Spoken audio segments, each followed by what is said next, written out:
你有啥事儿？哎呀，夫君，我真是有了赚钱的法子，才让大家留下的嘛。要不要这样做，还不是得由您拿主意。说，我倒要看看你能蹦出啥赚钱的道道。其他人家因为保住了庄稼，不跟乔家人要钱，咱们的庄稼又没有受影响，所以啊，咱们也去干活，只是啊，要跟乔家人要这一份的钱。走，找乔家人去，怎么说也是结过亲的，一天不多给一点，我们可不干这活。说完，宋家人乌泱乌泱的朝乔家走过去。大家不要钱，但是咱们不能啥都不表示啊！准备些茶水挑上去，给大家渴了的时候解解渴。炒2袋花生瓜子儿，大家干活累了，坐下来歇息，嗑一嗑。你们来干啥？哎，乔家兄弟，你不要这么过激嘛，我们又不是来闹事儿的。就是啊，我们是来帮你们家干活的。上头疏通道路不是需要人手吗？然后呢？我们2家结过亲的，你们也不好白白要我们干活，1分钱都不给吧？我们要求也不高，每人1天给300文，反正啊，你们也不缺这个钱。要钱？哼，滚！村里那么多人手，还需要你们宋家这点力气？你们省着自己用吧。那1天200文，不行，100文。就是100文不能再少了，这是底线。一个铜板都别想，就是我们乔家的一片烂叶子，你们也休想得到。滚！都给我滚得越远越好，要不然我们全家上阵打死你们。等到宋家人落荒而逃了，才发现大伙用诧异的眼神正在看他。这是咋了？哎，老婆子，你知不知道刚才的样子，像是能一个打100个？是啊，娘，特别厉害。希儿，沈良，你到我们家门口来做什么？快走开，不要让我希儿姐看到你。莲儿妹妹，不如行一个方便，我想跟你说几句。沈良，我可以明确告诉你，如果你还想打我希儿姐的主意，没门儿。不是去镇子上吗？咋又回来了？爹，二叔三叔，咱们家都去帮乔家开路去。凭啥？乔家是怎么对我们沈家的你不知道？你还让我们去免费给他们干活，怎么可能？嘿，当然不是白给他们家帮忙，乔家人的本事你们也看到了，他们挣的钱也只会越来越多，家底马上就要超过我们沈家了。如果我能娶到乔希儿，乔家以后无论做什么生意，不都得带咱们沈家吗？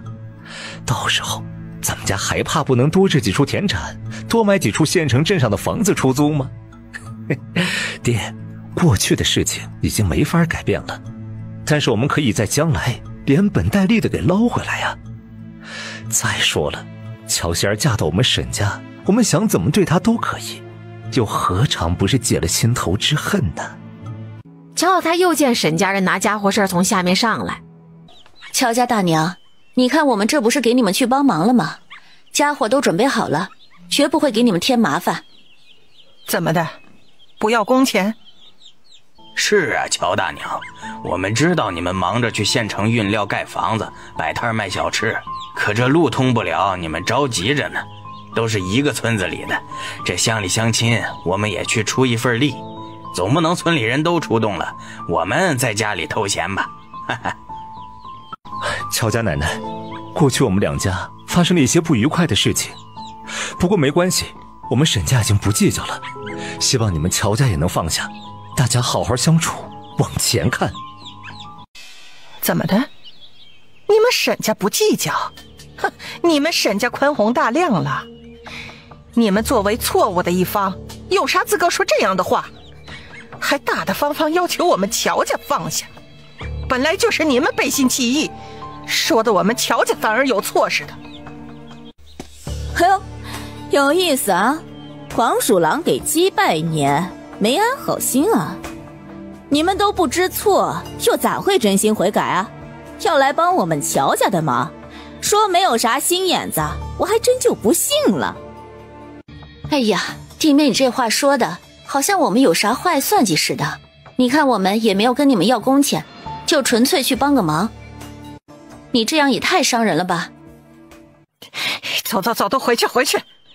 我们家不需要你们帮忙，如果你们偏要折腾，也不要说跟我们乔家帮忙，我们不会领受的。我说你们乔家太不近人情了吧，狗咬吕洞宾不识好人心，我们好心过来帮你们的，还被你们骂，被你们怀疑，乔家挣几个钱呀？尾巴翘天上去了。就是，我们能图你什么？你们乔家现在赚到的还远不能和我们沈家的家底比，你们觉得我们是来惦记你们？哼，管你图啥不图啥的呀，反正不需要你们帮忙。村里那么多的人手，不缺你们这一家。我呀，就是看不惯有些人明明是一肚子的坏水，还要装作好心帮忙的样子。哼！乔奶奶、乔爷爷，前面我很是对不住希儿，心中有愧疚，现在也只不过是想做点什么弥补下我的亏欠。既然你们不接受，那我们就回去吧。如果以后你们有什么需要帮忙的，只管跟我们沈家说一声，我们是很愿意给你们分忧解难的。到最后，沈家人拼命忍住气，拿上家伙事儿回去了。啥好处都没捞到，白白受了这么多气。乔家人这样的脾性，以后还有啥希望啊？是啊，不断把气往心口里压，差点都要憋出病来。哎呀，爹二叔，你们不要着急呀。乔家对咱们沈家有怨气，不是一时半会儿就能说得通的。只要功夫深，铁杵磨成针。我们只要拿出我们的诚意和态度，一次不行，2次不行，那3次4次总会让乔家放下戒备，再重新接受我们。等到时候乔希儿还是要嫁进我们沈家的家门，那她就等于是乔家的人质，大家要出气，后头有的是出气的机会。还有一个乔莲儿在呢，是由她决定大小事情的，而且那个死丫头呢，从未给过自己好脸色瞧。世良不禁想着，如何能让乔希儿不得不嫁给他呢？他心头主意一转，有了。这女儿家最重要东西是什么呢？没错，名节。爹娘，沈家还不死心呢，还在惦记着咱们家的希儿呢。呸！他们沈家想屁吃，拿咱们乔家做托底，石家那里不成了，就死不要脸的打咱们乔家的主意。希儿也是他们能惦记的吗？咱们乔家谁能同意？他们要是能得逞，那咱们家的母鸡都能下金蛋了。沈家人啊，终究是要阴一点。他们今天没有大吵大闹就回去了，肯定是憋着后招呢。哼，有啥招数只管放马过来，难不成还怕他们不成？他们嫌皮痒，那就给他们收拾收拾。灵儿姐，这是啥呀？灵儿姐，你吃一个看看。好吃，好好吃。灵儿姐，你们是从哪儿找来的？在山上找到的野果子，很不容易找到，但一旦有，就会生很多。灵儿姐，有啥事儿啊？这阵子你们盯着沈良，看看他的举动。好，我去知会乐良、福生他们几个。有啥进展，去我那儿要糖吃。走啦。第2日，小兄弟，你是来看诊的，还是来问药的？有没有那种药啊？哪一种啊？你描述一下，说清楚一点。哎呀，就是让夫妻之间……小兄弟，刚成亲吧？刚成亲是没有经验，不过呀，你不要灰心气馁，我这里有的是好药，能够让你重振男人的信心的。你不要了。哟呵，我这是在好心好意安慰你，不行还不让人说了，真是的。紧接着，沈良又走进一家医馆去。掌柜的，我新娶了媳妇儿，不过我媳妇儿比较冷淡，不通人情，有没有什么药能够让她亲近我一点？有，放心吧，小兄弟，你媳妇儿用了这药，你可得当心自己了啊！嘿嘿嘿嘿，让你媳妇儿嗅到就可以了，方便得很，1两银子。什么？就这么一点药粉，要1两银子？可不，这可是神药，帮助你有孩子后代，别说1两，3两都不要嫌贵。等身影看不到以后，福生和阿苍溜进医馆去。去，你们2个娃儿跑进来做啥？掌柜，我想问问，刚才那个大哥哥拿走的是啥药？我们也想买。嘿嘿嘿，你们才多大点啊！那是成亲的人用的，小孩子家别多问。从这里出去啊，往左边第一个路口转进去，有一个卖糖果的铺子啊，去吧。掌柜，你告诉我们是什么嘛？我们不问清楚是不会走的。我说你们2个臭小子，人家客人来跟我买啥药，跟你们有啥关系？走，再不走我就叫人了啊！这怎么办啊？也不知买的什么药。不着急，我们如实跟莲儿姐说。莲儿姐，我们今天跟着沈良到镇上，看到沈良在买药。买什么药了？掌柜不告诉我们，我们怎么问都不说，只说是成亲后用的药。是药粉？是的，我们看到了，是药粉。好了，我知道了，你们继续盯着他。宋瑞儿，我们也在盯着呢，不过他到了学堂学习，就暂时没有别的动作了。看他学习还很认真，一门心思都不在了上面。之后的日子，就见沈良不断在乔家附近徘徊，又把阿苍几人找过来，给孩子们好生交代一番，再把一样东西交给他们。到时候就换过来。莲儿姐，你放心，我们保证把事情办得妥妥帖帖的。这一天，今天正是好机会，得想办法把那帮小兔崽子弄走。你们在这里做什么呢？离家那么远，万一你们走丢了怎么办？快回家去吧，别让你们爹娘担心了。你这人说啥屁话呢？我们家门口都能看见我，还丢什么丢啊？大傻子！说谁大傻子呢？我这是为了你们好。哼，你们不识好人心，那就算了。沈良哥哥，你有没有糖果吃呀？我们想吃糖果。起开！大家都起开！这是做什么？我没有糖果，也没有银子。混账臭小子，看我不好好收拾你们！走了！大废物，连块石头都扔不动。就是，还不如我们呢。而这会儿呢，莲儿姐姐，你看，这是我们从沈良身上换下的东西。莲儿姐姐，你让我们换上去的，我们也换上去了。果真是那阿杂东西，从桶中舀出半瓢水，全都喝下去，那有些发晕的神智才渐渐清醒一些。莲儿，这是怎么了？大勇哥，你快跟我来！远处那一片山坳子下，喜儿，你就不肯给我一次机会吗？要抓住我的一点错处，一辈子都不放吗？你这是在为难我，也是在跟自己过不去啊。我承认，我实在是忘不了你，只要能够让你消气，你让我做什么都可以。只要你开个口，我马上就为你赴汤蹈火。我让你做什么，你就做什么。是，都听你的。好啊，我让你现在就从我面前消失，不要再来污染我的眼睛，以后看到我都绕着走，免得我看到你恶心。乔希儿，是你敬酒不吃吃罚酒，那你就别怪我，都是被你们的。你以为这里就我一个人就收拾不了你？沈良，你未免太看轻我了。你觉得我们乔家女儿好欺负？你觉得我会任你摆布？看看你这个怂样，撒泼尿照照你自己吧。希儿，咋了？这是怎么回事啊？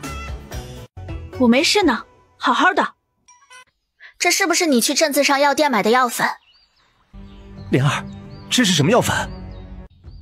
是给成婚的夫妻用的。大堂哥，你说呢？卑鄙无耻，竟然这样算计我的妹妹！沈良，同为男人，我真为你感到羞耻。就这样放过她，实在是不痛快。求求你们放过我，我再也不敢了。放过？怎么可能呢？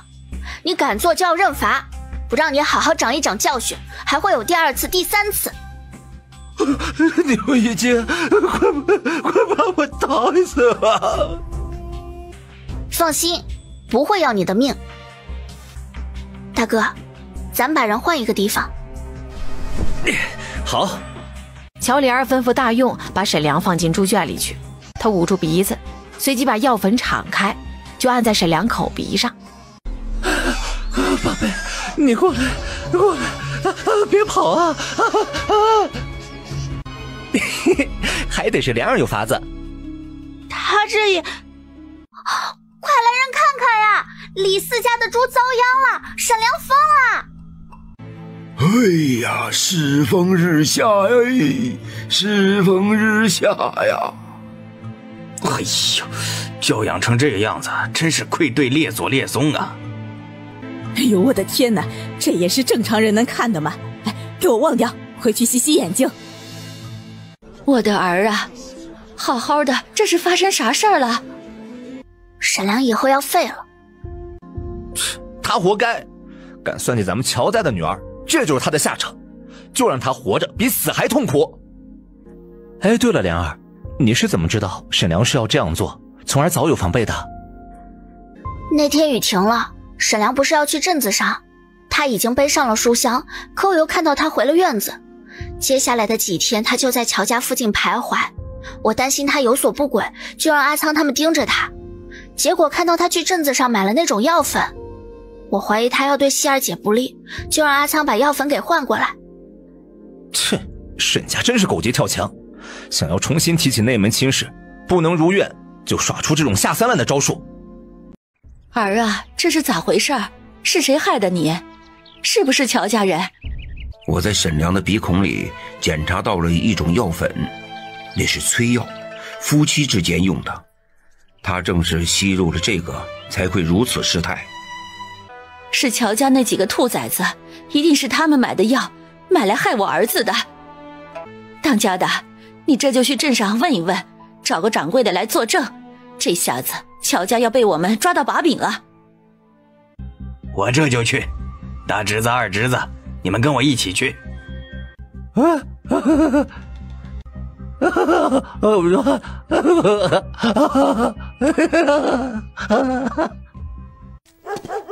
大侄儿啊，你们沈良大哥不会白白受这委屈的。等到事情弄清楚了，有的人家就知道遭殃喽。附近村子的人，人家都是打个照面的，就算几天前干的事情也逃不了。把沈良哥害成这个样子，不出血割肉的偿还，我们沈家绝不罢休。他们是故意说给我们听的吗？这关我们啥事啊？可能是觉得是我害的吧。沈家不来害我们乔家，那已经是万事大吉了。家里忙着开路、运料、盖房子、摆摊做生意，哪里有时间跟他们沈家计较啊？嘿，以为我们家跟他们家一样卑鄙呢。再在外边嚷嚷，老子就一拳头打出去。可能这就是报应吧。是报应，是天意。沈老大进城寻到那家卖药的医馆子。是有人来我这里买过，这5天内前后2个人，一个年纪大一点儿，一个年轻一点儿。这年轻一点的长什么样子呀？跟这个小兄弟差不多一样高，稍微要高一点，穿一身青衫，容貌清秀。哦，对了，好像还在天香楼学账房，是大田村那个方向的人，叫沈什么。你们也是大田村的吧？见过你们几次了。哎，老板，你有没有记错？有没有可能是一个小丫头来买的啊？她这么高？哎呀，小兄弟，你不要开玩笑啊！7、8岁的小丫头买这种药去做什么？这没天理呀！那天来的那个小兄弟说了，他刚刚成亲，妻子冷淡才买这种药。老板，你看错了吧？真的是在天香楼做账房学徒的那个小兄弟？哎呀，我没看错，买这种药的人才有多少啊！我记得清清楚楚的。我就实话跟您说了吧，买这种药的人我都会专门留意一下，免得拿去做坏事，扯上了官司，我好去作证啊。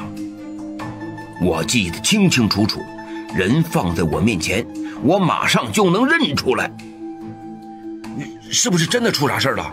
我现在就去把那个叫沈良的揪出来，他不在天香楼也会在大田村，我跟你们去村里。哎，不用了，我们只是来问一下，就问一下，没啥事啊。掌柜放心好了。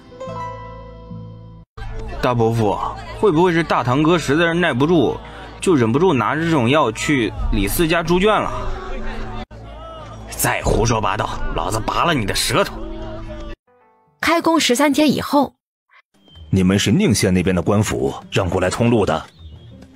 官爷，是这样的，我们是自发修路，因为村里有人要去县城做生意，所以想快一点。你们是哪个村子的？宁县清水镇大田村。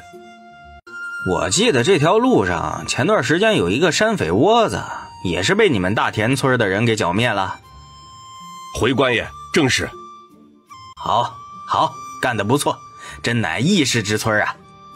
这样吧，虽然你们是宁县的人，可是也给我解决了大麻烦。我呢，回去禀告县老爷，多少给你们一点奖励。这样，先到我这里登记一下，每家报一个名字就可以了。都回去等消息吧。这段时间辛苦大家了。今儿是干活的最后一天，今天结束了，路通了，明天就可以去县城了。太好了，真是太好了！哎呦，这些天哪，这颗心哟，七上八下的，就怕赶不及。哎呀，是啊，万一赔个倾家荡产的，这段时间的努力可就都白费了。我还做了好几个噩梦呢。哎呀，我都做不了噩梦，因为我根本就睡不着。明天就不摆摊了，需要运料，安排施工队，事情多着呢，全家都要忙活起来。好，先把这些安排妥当了。那些酒楼饭馆应该要进食材还是可以卖一卖的。小李儿赶着马车到半路上，你们这是去哪里？莲儿姐，总算见到你了。我听说你们村子每年下暴雨的时候都会受灾严重，我们担心你们家里人出事，如今路通了，正打算去看看你们呢。都没事儿，好着呢。你们呢？这个月有没有挨饿？有没有钱用？莲儿姐给的工钱我们都没有用完呢，每顿都吃饱饱的，你放心吧。哎呦，小丫头啊，你总算来了呀！这就要超日期了，这些瓦辛辛苦苦的给你烧出来，就这样放着，就怕你不来了，到时候我可咋办哟？抱歉啊，老板，这不下了这么久的大暴雨，到这里的路又堵了，好不容易疏通，我就赶着马车来了。哎，也是，这段时间都不容易。你去检查一下货，如果没有啥问题啊，你把尾款付了，我让车队给你运送到家。这就是你们家定下的全部砖瓦，分成好几批烧成的，一批就要烧制7天呢。凉凉的，滑滑的，真好摸。而木料厂那边，辛辛苦苦准备好这些，竟然放我们鸽子，这个账目要咋填补啊？真想打死那个臭丫头。人不见了，摆好摊子去看了好几次，连摊子都不来摆了，这是多大的胆子，敢欺负到我们兄弟头上啊？真以为跑得了？反正知道他们家在哪里，直接去家里要钱。你敢不给？那就去见官。哎，不要着急，这不是最后的期限吗？过了今天才是超过日期。万一人家今天来了，你们说这些话让人家听到，闹红了脸，这生意就真的做不成了。大哥，你还为那个死丫头说话呀？她1个月不见影子，怎么可能今天会来？她真要来了，我给她磕头，喊她一声姑奶奶。真的吗？那姑奶奶来了？哎呦，我的姑奶奶呀！盼星星盼月亮，终于是把您给盼来了，还以为您跑了呢。那我们准备好的这些料子可咋办呢？是啊，我来了。大叔，你说的话还算数吗？哎呦，算数。哎呀，实在是对不住了，姑奶奶，是我一时嘴欠。这不是最后一天了吗？真以为你不来了呢。哎呀，各位，这些木料不同的种类、不同的规格大小，准备齐全可不容易啊。因为各家各户需要的尺寸大小不一样，要是你们不来啊，我们没办法处理啊。哎呀，现在你们来了，就好好看看这些料子，量一量尺寸，没问题的话，今天就给你们送过去。好。他们终于有时间去8号铺子了。啊，这是怎么回事？我们家的摊子被人给占了，他们还有没有道理啊？哎，是摊子到期了，1个月后没有续摊位费，别人就可以租用。那要不然现在就去租一个？不着急，家里现在忙着盖房子，等我和外国商人对接，卖点食材也能赚钱。先去找一找灵英在不在县城吧。可是大用哥，你相信我，按照我的那种方法做出来的辣白菜，就算在西街瓦市卖，也能卖得好。辣白菜1颗10文钱，多买可以少算点。娘，是他们来了，您先忙着。灵英姐，你们来这里卖几天啦？卖了5天了。大暴雨之后，道路封堵严重，清理了几天之后，路上的障碍少了。我们绕了一段山路，然后再到大路，就这样到县城。大暴雨那段时间一直在做辣白菜，做了10个坛子的量呢。最后2坛辣白菜今天也差不多能卖光。谢谢你，莲儿，是你提供给我辣椒，是你教会我做这种辣白菜的法子。这些日子我们家一天能挣500-600文呢。我们中午吃过饭以后才到县城来出摊，这种辣白菜受欢迎，卖得快，也不用担心卖不完。哎，还有，我去过8号摊位，可是没有见到你们。我想跟你们说，我们自己卖就可以了，不用麻烦你们了。玲玲姐，我来找你是要跟你说，8号摊位租期1个月，因为路面耽搁我没有续租，现在摊主已经变成别人了，我怕你东西做出来没有落脚处。现在看到你们的辣白菜卖得这样好，我就放心了。我看到换了人也是猜到了。过去你们村子那一条路损毁严重，能在现在打通已经是很快了。大姐，丫头实在是太忙，腾不出手来呀。孩子们好久没见了，让他们唠唠嗑，我来帮你搭把手。哎呀，大姐，这怎么可以呢？你们家给我们的这些辣椒都没有要钱，又来帮我的忙。嗨，这有啥呀？我跟着莲儿丫头跑来跑去的，也没啥事情是我能忙的，手都要闲慌了。这2袋辣椒面有200斤，应该够你们卖上半个月的辣白菜了。这一回无论如何也要给你们钱。莲儿妹妹，你可不能再跟我客气了，不然你就算是给我也不好意思要啊。这样吧，给个200文钱。啊，这么多东西，这么少的钱？莲儿妹妹，你这是在故意照顾我呢。你不能这样，你会亏本的。以后我还要跟你买辣椒面呢。这个东西不值钱，我买土豆的时候人家搭配着给的，现在暂时不摆摊，收你200文都还多了呢。都是最嫩的菜心，专门挑出来做给你们吃的。这个坛子我来回捎带好几次了，可盼到你们来了。哎呦，妹子，你有这份心，大姐我这心里暖暖的。不讲这些客套话，要不是你们我们还做不成这个小买卖呢。这段时间有啥动静没有？有。莲儿姐，我们前去县衙听到一些消息。莲儿姐，就在昨天晚上，这里来几个神秘的人，是县令大人亲自接待的。我们听到他们跟县令大人讨论过，这段时间要严格统计各家酒楼、饭馆、商铺的利润所得，还有辖制下所有的镇子和村子百姓们的秋收情况，然后做一个汇总。还有莲儿姐，那帮人特别交代过，不光是严禁那些商铺，那些做小吃摊的、生意好的人家要统计好了，统计摊主哪里人士。他们说了，等秋收完成以后，他们还会再来，会来更多的人。莲儿姐，还有就是县令的老婆和县令的兄弟偷逃了2年，这是我们刚刚打探到的，县令一直蒙在鼓里呢。哦，对了，还有昨天，从外地进了一种本地没有过的大黄猪，说是山上野猪配出来的，我们几个去看过了，个头老大了，还挺新鲜的。好了，知道了。就你说的第一件事，继续留意着，其他7、0、8岁的不用去管。这段时间我们就不摆摊了，除了让你们打听一下消息，也没有什么让你们帮忙的，不会像以前那样结算工钱。这点银子先拿着，吃饱肚子了才有力气跑腿。莲儿姐，你就放心吧，你交代我们的事情，我们都会给你做好的。就算日后你们再也不摆摊了，也没什么事情吩咐我们做，我们也不会饿死。平日我们会去酒楼打个杂，做做短活什么的，还是有些收入的。你教给我们那么多人生的道理，也教会我们如何自力更生，我们感谢你还来不及呢。好啦，说的好像以后不管你们一样，只是事情不会永远是一成不变的局面，你们自己长了本事才是最根本。我记住了。乔丽儿赶着马车去往蔡老板的酒味楼。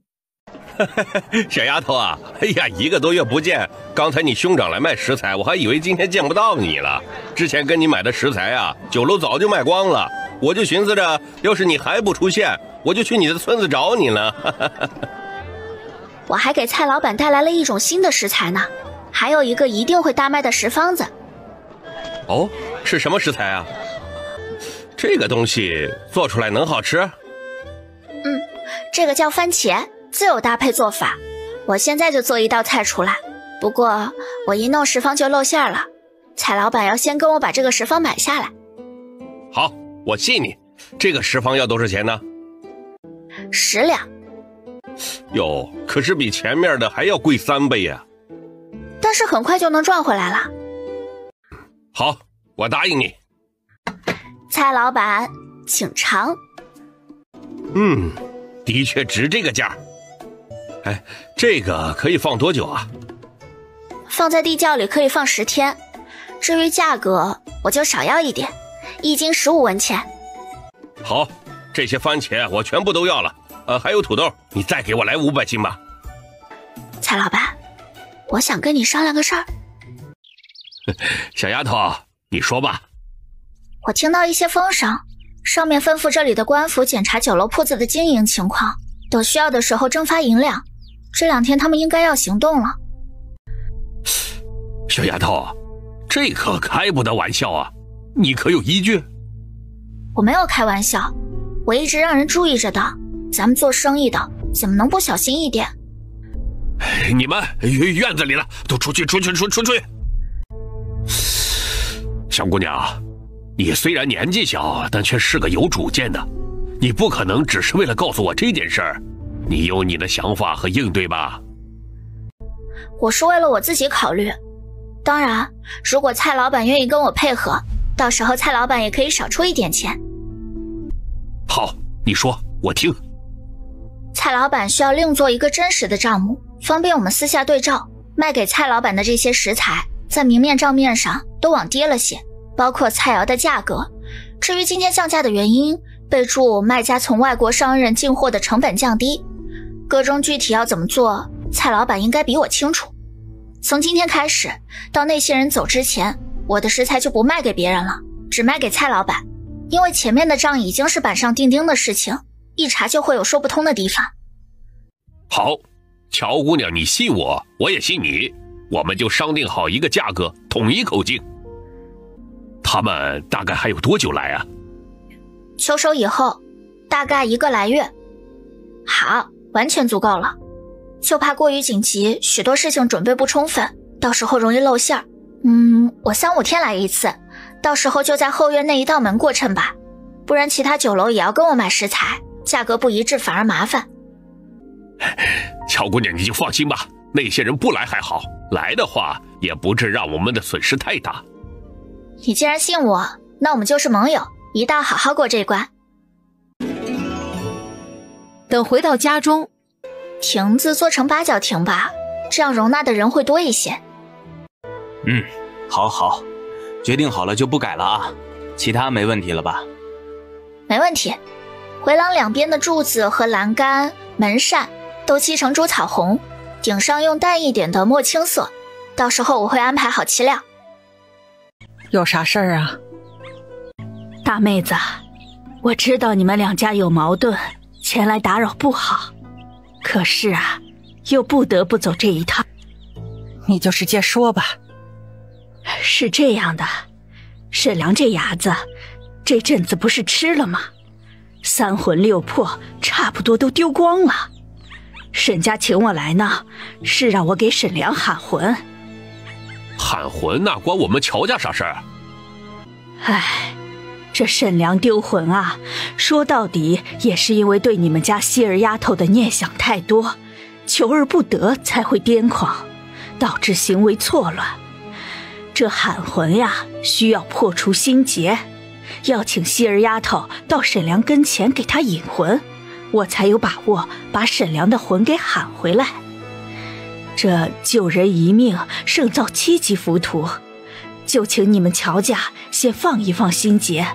关系再不好，沈良也是一条人命，他这个样子和丢了命有啥区别呀？周神婆，你是第1次到我们家门口来，所以你说的这些话我可以当作没有听见，再有入不得耳的，可别怪我们乔家人动家伙了。看来你们2家积怨很深啊，这个要靠你们自己化解，我就不过多干涉了。我先去给沈良做法吧。没有了引魂的人，是不是这样，沈良就没办法好起来了？这个呀，说不定。我也只能使出浑身解数，拿出我的绝招了。如果这都没办法，那就只能看天命了。自家出了个不要脸的狐媚，把我家沈良害成了这个样子，还不想负责，都是黑了心肝的。周神婆，你做完法之后就帮我扎一个小人，把乔家人的名字都给写上去，我要诅咒他们家倒大霉，最好是一个个的死于非命。这种事情不太光彩，我不能做呀，要遭到反噬的。就一个小人而已，你扎了再多给你300文，起码1两。1两？咋就这么贵呀？就扎一个小人，谁不会扎呀？你不过就是念几句咒语，我们就缺这个咒语。哎呦，大姐，不是我贪图这个银子，你们做这种事情，那边阴曹地府是知道的，我这不是要打点吗？这1两银子还不是为你们花的，要不然你们才是倒霉的人啊。好，1两就1两，你给他们下最恶毒的咒语，最好能够实现那种，写在小人上。哼，骗子一个，还想搭上希儿，肯定是沈家人要捣鬼。哼，求我在1天，他们连我家希儿的衣服都不要碰到，不然我一个个的把沈家人给撕了。哼，沈浪自作孽不可活，还想把他疯癫的缘故怪在妹妹的头上，这样的人傻一辈子才好，免得又要遭孽。莲儿妹妹，都到了晚上了，他们还动工呢。我跟刘工头说过，如果在1个月之内完成，每个人加1倍的工钱。要这样干？到时候大家就知道了，房子越快盖起来越好。莲儿姐，那个坏了良心的沈婆子告诉周神婆要扎小人，把你们全家的名字都写上去。再说一遍。太坏了，怪流脓，想要用这种法子害人，让你们全家倒霉。看看他们把小人放在什么地方，周神婆离开后，你来找我。乔莲回到屋子里，铺开纸张。奶，沈老太叫什么名字啊？沈家四兄弟呢？沈家那老死婆子，她叫白水仙。你听听，听起来多温柔善良啊，却是个蔫坏的。哼，真是玷污了这个好名字了。沈家四兄弟的名字好记，福禄寿喜，中间是一个名字。哎，莲儿，你问这些名字干啥呀？刚才福生听到沈老太要周神婆扎一个小人，写上我们乔家全家人的名字，诅咒我们乔家倒大霉。什么？这天杀地灭的沈家竟然耍出这样的阴招，那还等什么？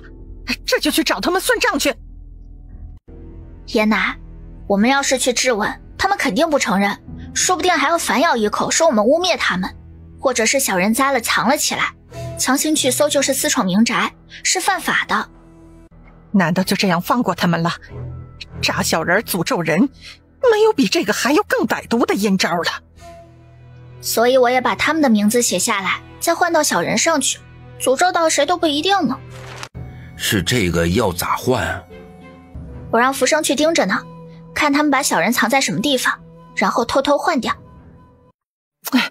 不过沈家要是一直觉得被诅咒的是咱们乔家，那一定很得意，那不也是舒服了？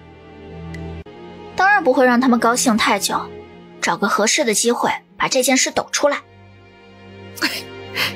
你看到了没有？不要啥时候都想着打打杀杀的，莲儿这样的法子才叫做杀人诛心呢，比打人中用多了。哎呦，娘，你有啥担心的呀？哎呀，没事，我没事。儿子，咱们快走吧。哟，这不是周神婆吗？哎呦，大晚上走路的可得当心点儿，免得摔散了老骨头。还是说周神婆是做了啥亏心事儿，心神不安呢？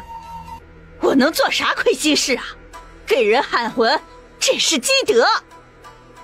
祖孙俩坐在树下扯闲话。真的吗？当初爷追求哪这么多花样呀？是呢，别看你爷一古板老头，年轻的时候可精着呢。哎呀，世间不饶人呐，我们都老喽。福生溜进院子，用布拿着一样东西藏在腋下，对乔莲勾勾手。去吧。乔莲进堂屋。好啦，可以拿去了。对了，这个东西他们是藏在哪里的？放在屋顶的坛子里呢，所以啊，我拿的一点都不费力气，就让阿仓和绿儿把一把风，一点都没有惊动沈家人。拿去吧，好好放进去。快看快看，莲儿姐今天给了这么多糖。咱们先把小人给沈家放好，再找个地方好好分糖。好啊。阿弥陀佛，阿弥陀佛，祖宗保佑，祖宗保佑啊！沈家写的这玩意儿不顶用，给沈家写的才顶用。阿弥陀佛，祖宗保佑。奶，我还在纸上加了几句话呢。你加了啥？让沈家倒霉100年，诅咒一旦立下，立刻生效，就算烧毁撕毁也不管用。你这丫头，好，真是让人舒坦畅快。到时候他们就算发现了，也会一直在心头散不去，说不定啊，要做一辈子噩梦呢。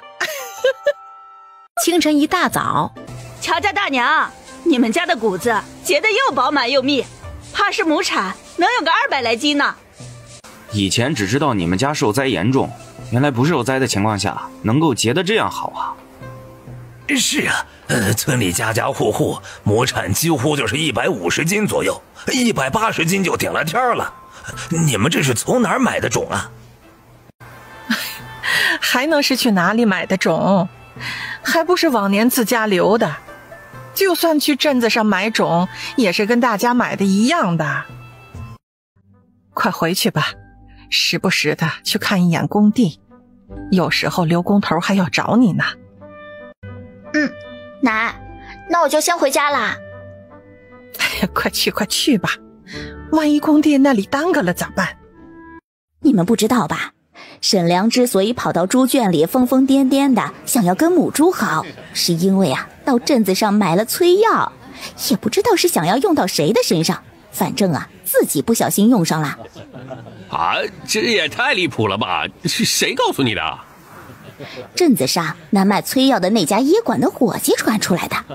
听说现在镇子上不少人都知道了这回事呢，就连石家也知道了，附近的村子也都在讨论呢。哇，那沈良这辈子岂不是完了？哪家敢把姑娘嫁给他呀？活该，天作孽犹可为，自作孽不可活呀！经过沈家附近的时候，这可咋办呢？昨晚周神婆来了一趟，使了浑身解数狠活儿，这孩子是好一点了，到了今天又恢复了原样。哎呀，孩子呀，你别老盯着那太阳瞧，这样下去你眼睛是会瞎的呀。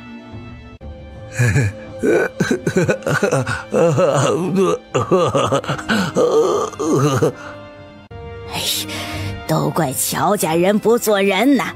乔希儿那个狐狸精把我家沈良害成了这个样子，却是不愿给沈良引魂。老天爷呀，你快点给他们乔家报应吧，要不然我就算是死了也死不瞑目啊！乔莲儿翻了个白眼儿，这个老不死的，他捡起一个石头朝沈家院子扔了过去。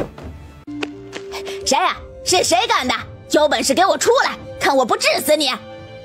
这天杀的，老天你不长眼呐，不偏帮着我们沈家呀？乔家有啥好的呀？你让他们是赚了钱又盖了房子，一帮坏了心肝儿的，活得那么滋润呐！哎呀！有几匹快马从永关县的方向驰骋而来。大田村修路的村民们出来领赏了。啥？还有奖励呢？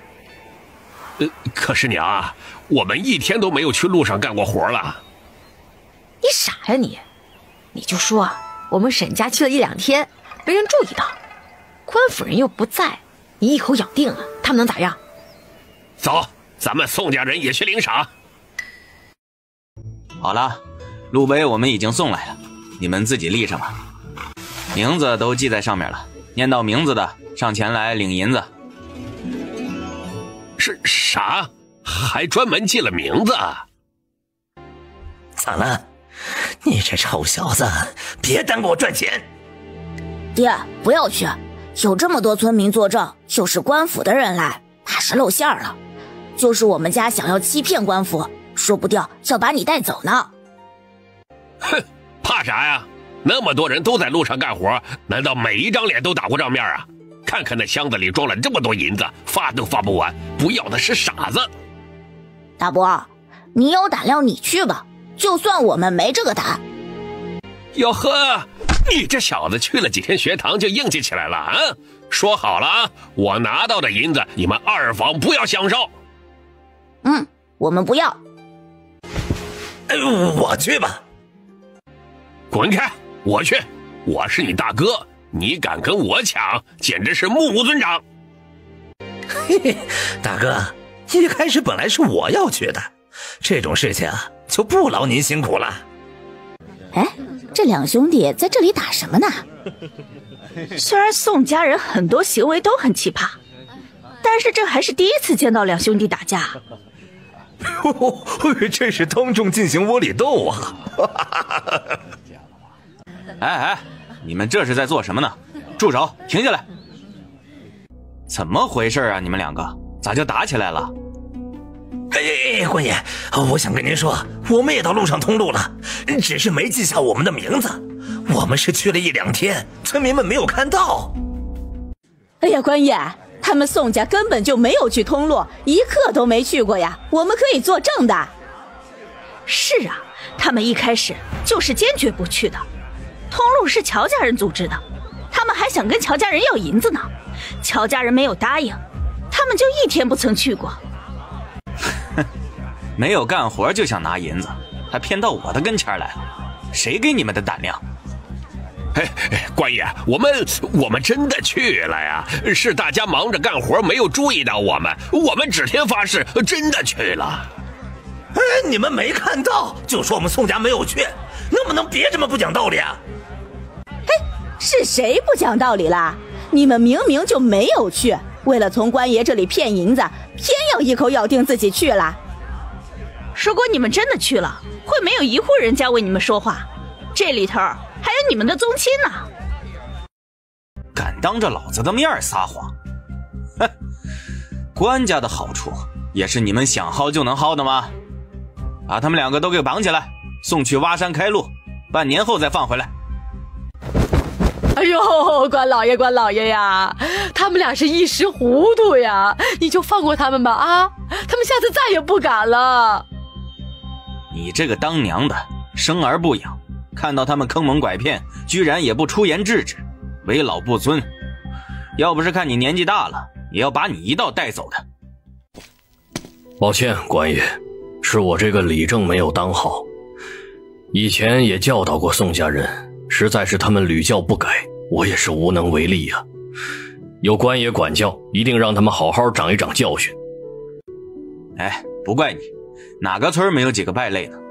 你们村子的人几乎都自发上阵去修路了，给官家和行人都解决了麻烦，担得起大义之村的称号。刚才我听说是乔家人组织修路的，既然如此，乔家人就额外再赏1两吧。好了，走了，各位请自便吧。我的天啊，2个顶梁柱都被带走了，这下子叫我们女人在家里咋办呀？当家的，你走了我可怎么办呢？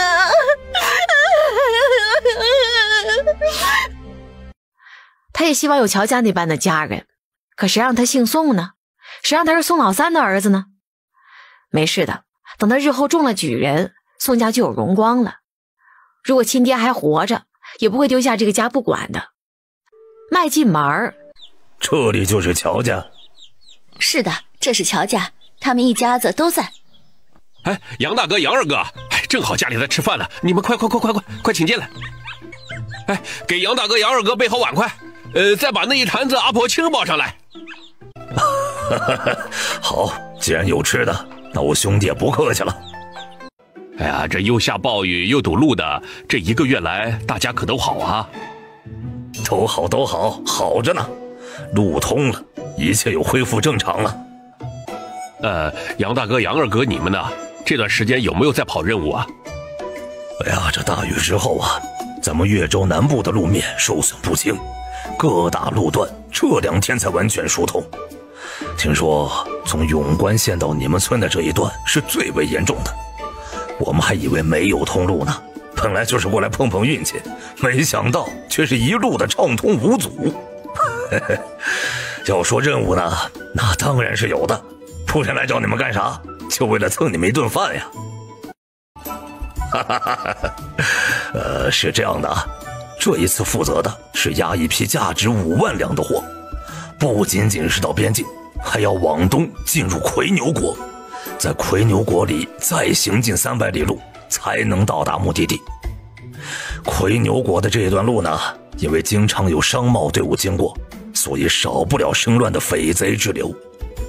这2年来，匪贼被魁牛国的官府也肃清了不少，但是危险还是避免不了的。毕竟这一条路上押送的物资极为丰富，多少心怀不轨的人见到了都会眼红的。价值5万两，按照100乘1就是500两，本来超过100里加收20两，可是这一次情况不太一样，要进入魁牛国，安全自然比不上在大泽国，所以我们跟货主商定好了，超过100里路多给10两，就是30两。算下来，这一批货的走标佣金是500两加20两加90两，一共610两。标队拿7成，就是427两，一共7段路。从越州押送到永关县的兄弟们走完了3段，他们拿7乘3，就是183两，还有244两是咱们拿。这其中，咱兄弟跟你们平分，分走54两，你们可以拿到190两。侄儿啊，魁牛国谁都知道是啥地方，让他们去走标，是不是太危险了？哎呀，大伯，我就这么着跟您说吧，风险有多大，那收获就有多少。不然您想想，人家做啥才能一下子赚着这么多银子呀？多少人这一辈子都攒不到这个数目呢。知道你们二老爱子心切，我们也不是强制，本着自愿的原则，要是乔家兄弟不愿意跑，那也没关系，大家还是兄弟，以后有不那么危险的活儿，还是会来找大家。总之这个要由你们自己决定。每天晚上都在练习杨大哥给的那本书上的招式，自问已经练得比较熟了，不知道投入实战会是啥样的效果。我也是，总是幻想着前面有敌人，还是个能打的那种，我就想着要怎么把他收拾得服服帖帖的。是啊，咱们勤快练习这些，就是为了应付更凶险的情况。上次遇到的那些人有啥挑战性啊？咱们只会一点三脚猫就把他们全部都消灭干净了。有厉害的，我很乐意去挑战的。都说魁牛国的匪贼厉害，我倒要看看厉害到哪一种程度。如果我们这一次大大杀了他们的威风，岂不是要扬名啊？杨大哥、杨二哥，是今天就要出发吗？是啊。成，吃好这顿饭，大家就出发。先别忙着做决定，吃完这顿饭再说吧。好，先不谈这事，大家该吃吃，该喝喝，等吃饱喝足了，你们家里人就好好的商量一下，拿个主意这个也不用着急的，我们可以等上个小半天。灵儿妹妹，你在做什么呀？这是辣椒面，他们遇到那些匪贼用得上，可比刀剑还要管用呢。那么一大个的男人，他们要去谁又拦得住？这一次他们不去，以后就没机会去了。莲儿，要不你也劝劝你的伯伯堂哥们，他们未必听你爷奶的话，但是会听你的。娘，他们想去，如果不让他们去，他们会一直挂在心头。你的意思是，你也支持他们去魁牛国？不是支持不支持，这是他们想做的事情，我是尊重他们的意愿。可是万一……娘，这1个月来，我天天都看着伯伯堂哥们练习招式，他们就是在为这一天做准备。现在机会终于来了，一个个摩拳擦掌准备上阵呢。反正他们是一定要去的，与其苦着一张脸让他们落下心头负担，还不如鼓励他们，祝福他们。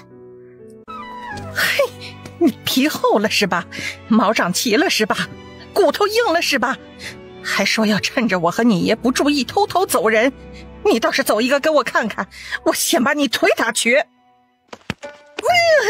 哪儿？又不是我一个人这样想的，大伯、二伯爹、大堂哥、二堂哥、大哥，谁不是偷偷藏着这个想法？奶，你别光打我呀，你打打他们呢。死在路上咋办？就算没死，缺胳膊少腿的咋办？难道要指望我一个老婆子来养你们呢？你还爬？你还爬？你以为我不能爬呀？你爬到天上去，我都能顺着藤去收拾你。奶，算了吧，万一不小心摔着。是啊，娘，有事情好商量，你这一言不合就开打，这哪里像话嘛？你们都给我闭嘴！我先收拾这小子，我再收拾你们，一个都别想逃过。是啊，娘，还是好好说吧。这去也好，不去也好，总得心平气和的，家和万事兴嘛。而且他们一个个这么大的男人，就算是打残了也是拴不住的。我就知道，你们就算残了，爬也要爬着去。你们就算四肢都没有了，也要像虫子一样蠕动着去。杨家侄子，你们就告诉我，他们这一去，活命的把握有几成啊？这个，哎呀，那这样吧，我们做出一点让步，这一单走成了，你们直接拿走200两。大伯，我就这么着跟您说吧，我和我兄弟走镖多年，经历了无数生死，自问经验还算是丰富，我们会尽最大的能耐护住乔家的兄弟们。而且魁牛国我们去过，虽然走的不是那条路，但和当地打过交道，对那里的风土人情也不是一点经验都没有。要是这一单走成啊，他们会引起镖局的注意，对以后大有好处。老婆子，我们2个商量一下。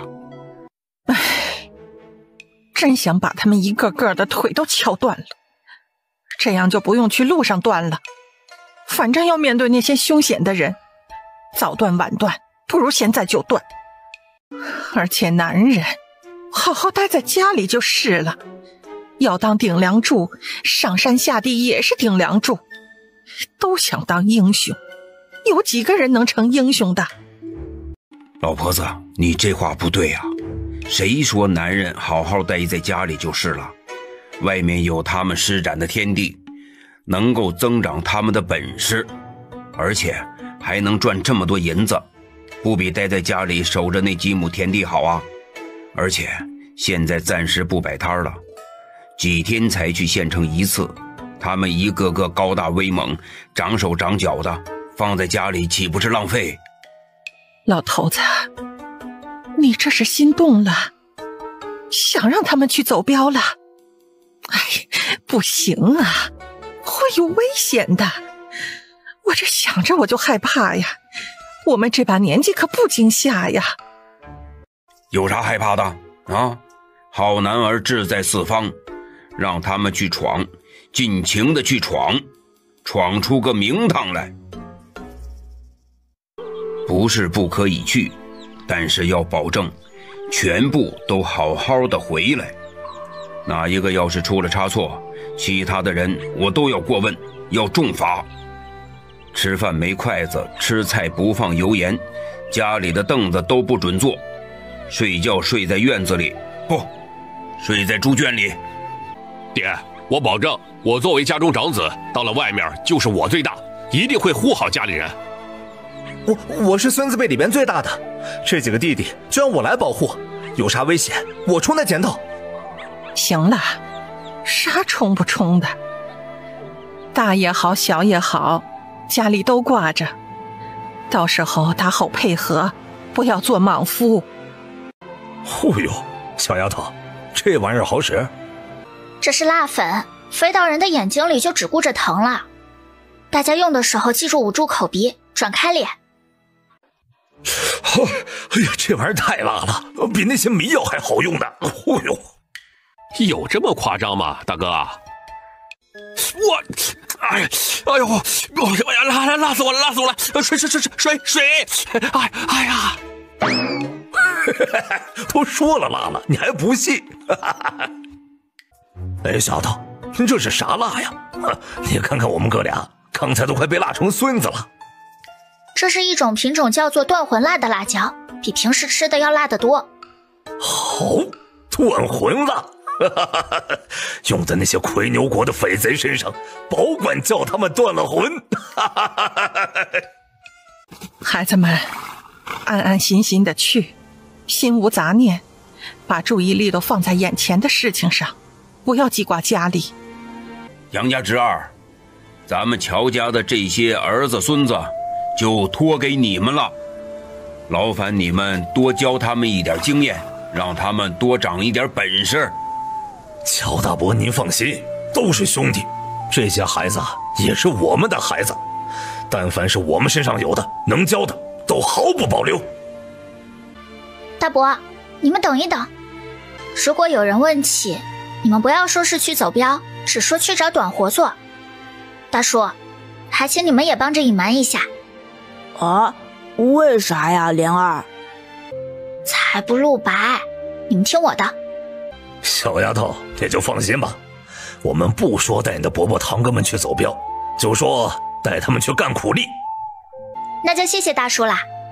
他准备和芝芝上山去捡点水果回来。乔姑娘，你的信。乔姑娘，你忘记我了？啊？这位叔叔，我们好像真的没有见过。1个月前呢，我和我家的2位公子来过这里，当时你还和我们家公子在那座大桥旁打赌呢。当时我就跟在2位公子的身边，只不过乔姑娘没有注意到我罢了。这位叔叔怎么称呼？哦，我姓方。方叔叔好，2位公子早就回到家了吧？是啊，早回去了。不过当时大公子把我留了下来，又让我培养了些到连州来回的鸽子，好方便写信收信呢。这是大公子亲笔写来的。方叔叔送信一趟累了，进屋子里喝口茶吧。啊，不了，我还有事情，就不打扰乔姑娘了。信已经送到，这就告辞。那祝方叔叔一路顺风。乔姑娘，北方干旱，广大农田颗粒无收，20个部落趁机联盟，剑逼而下，来势汹汹。朝廷亏空，力有不逮，特征银粮作战。7月20成立巡粮司，下派人员到南部督促各地官府统计农田收成，以及各行各铺利润情况，做好详细统计。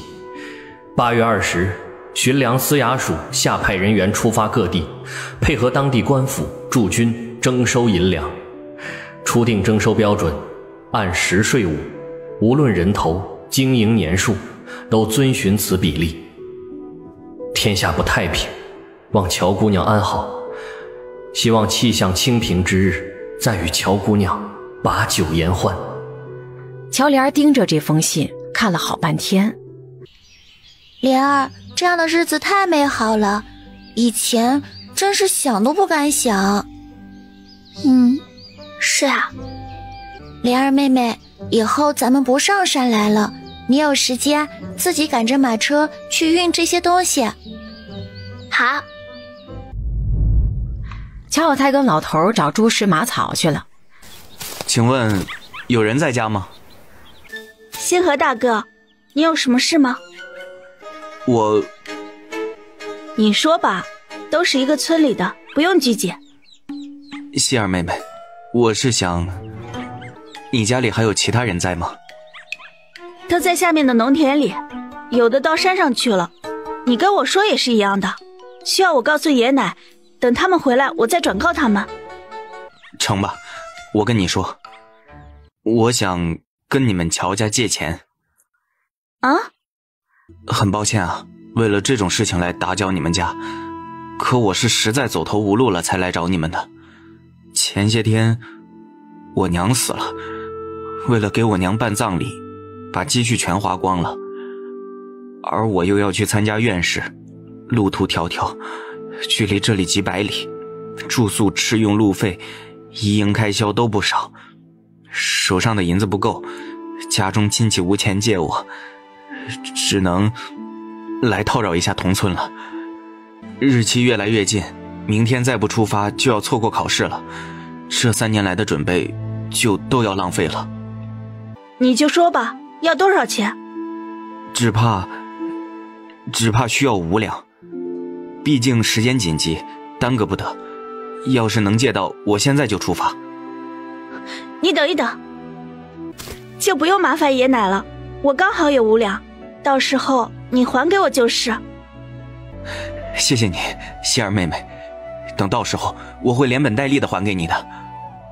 现在不要忙着想还钱的事，过了院试，还有乡试，还有会试，等你高中再还我钱吧。希儿姐，莫星河来这里做啥？要去参加院试，盘缠不够，来找我们家借钱，刚好我这里有，就借给他了。莫星河没有了双亲，还要求学，这条路实在是艰辛。今天找到了这么多呀？哎，这个是啥？这东西叫菠萝，是解暑神器。咱们削一点竹签，菠萝用盐水泡一下，这样口感会好一点，也安全一点，不然会口麻，甚至肚子痛。啊，怪不得我嘴巴麻麻的。大伙提桶下田去。不安分的东西，这是都皮痒了，狗改不了吃屎。看我不打得他们满地打滚，以为家里就剩下女人好欺负了。哼，让他们看看咱们乔家女人的战斗力。对，老婆子，打滚不算，还要找牙，还要尿裤子，屁滚尿流。做啥？你们沈家在做啥呀？那是我们乔家的田，滚出去！你们害了我们家沈良，还想要这稻子，也太贪得无厌了吧？谁害你们家沈良了？难道不是他自作自受？再说了，沈良不是没有死吗？他还留着一条命呢，已经是老天照顾他了，你还不谢恩？劝你们积德积福，从自己身上找找原因，免得一错再错，哪天倒更大的一个霉。咱们先把这3亩地里的收了，落袋为安最好。哎，这是啥呀？娘，这叫做菠萝，又甜又解渴。乔爷爷、乔奶奶，你们家今年的稻谷长得真好，恭喜你们丰收啊！哈哈哈哈！哎呀，这孩子嘴真甜。星河呀，你过来。哎，给，这东西解渴，你拿着吃吧。是很好吃，不过没有见过。是我家莲儿丫头山里找来的，叫做菠萝。好像你过了童试。是呢，乔爷爷，我这就是去参加院试的。哎呀，那距离考试只有几天了，你可得赶着行程啊。赶得及。那个星河呀，到了州府，找一个离考试地点近一点的客栈住下，多去考场几次熟悉一下啊，和其他的学子以礼相待。如果有人来招惹你，尽量心平气和，不要起冲突，以考试为重。现在你这间房只剩下你和你妹妹，你得有出息，以后你们兄妹俩才能过上好日子。你别怪乔爷爷说话难听，没有了双亲，你就只有这一条路，不然不说你能不能娶到好姑娘，你妹妹是嫁不到好人家去的。乔爷爷是为了我好，我知道，这不是我的苦难，而是我的动力。这一次考不上，那就下一次，直到考上为止。村里头几个童生年纪小一点的，我看着你最稳重，也最懂礼貌，所以便多与你说两句。盘缠够不够？手头可松饭？够了，还没有与乔爷爷说呢。我刚才去你们家找你们借钱，正好希儿妹妹在家，把她的5两银子借给了我。5两怎么够？少不得需要打点的。够了，乔爷爷，我好好算过了，5两是完全没问题的。哎呀，你这孩子不懂。老头子我虽然没有参加过科考，但活一把年纪了，有些道道还是知道的。科考是严格，但其中却有讲究。比如有的位置通风，有的位置不通风，待在里面时间久了就会头晕目眩。还有会有人出售大致的出题范围，还会压几道题，其中有一题会出现在试卷上大差不差，这是从考官那里得到的消息，打点一下就能拿到，然后集中精力去准备，考中的希望就大了许多。这不是作弊吗？莲儿，你过来说，这算是作弊吗？不算是作弊，算是一个取巧吧。就算是知道了出题范围，知道了几中选一的题目，那也仅仅是范围和题目而已，需要靠自己这些年的所学所得去分析去答题。资质愚钝的，就算知道了，也不会答得有多好。星河大哥，这个世上不是非黑即白，有许多灰色的地带，你跟别人讲公平，别人不会跟你讲，而且这个完全是你自己的实力来应战。如果别人做了，你不这样做，你考赢那些差生固然没问题，但是比你稍微差一点的，他们拿到出题范围，找厉害的学子，甚至请先生去帮他们讲题做题，等到考试，岂不是要越过你去？你自己考虑好吧，这是你自己的前程。世道啊，就是这个样子。你来跟我们要公平，我们也给不了啊。也不算啥偷鸡摸狗的，不过是一个技巧而已。考场上还得靠你自己，咋的啊？我们乔家人是逼你去做小人了？你就当这些话没有听见也好。哎呀，莲儿妹妹，我不是这个意思，你们都是为了我好，我是黑了心肝才要怪你们，我只是突然知道这些，有点儿。在这个世上，要做一个聪明的人，聪明的含义可多了，不光是指脑子的聪明，还是指处事的聪明。比如，在你实力不够、话语权不大的时候，面对这样有点上不得台面的事情时，该怎么做？如何在不得罪别人、不损害别人利益的前提下，维护住自己的利益，让自己过得更好？若是以后你中举做了官，也是这个道理。看到官场一些不公现象，得学会在其中周游斡旋，保证自己全身而退，而不是鲁莽的为了维护公正去指责，到处去得罪人，这样一生才能走得长远。好，我都记住了，谢谢莲儿，谢谢乔爷爷。我这就上州府，该做的事情我会去做的，不该做的我不做。所以你身上带的5两银子哪里够啊？那我就少吃一点，住差一点远一点的客栈，起早一点，大不了睡大街，每顿啃馒头。哎呀，不行，你肚子都吃不饱，营养都跟不上，哪里能全力以赴的跟人去比拼呢？还有，别人睡觉的时间比你长，精力也比你更充足。你忙着赶路的时间，别人在睡觉，在学习，人家整个就是一个放松的状态，你是紧绷着的。可是我还能怎么办呢？来，大家给星河把钱凑上，再凑个5两。星河侄子，心里别有负担啊，好好的放手去考，我们乔家相信你能考中。咱们村里啊，10年没有出过秀才了，这希望可就在你身上啦。我们也不是无缘无故的帮你，这些年来乔家不容易，你娘还活着的时候，时不时的就送来些鸡蛋腌菜，说我们家里人口多，你们家就只有母子3个，吃不了太多。我一直知道这都是你娘的托词呢。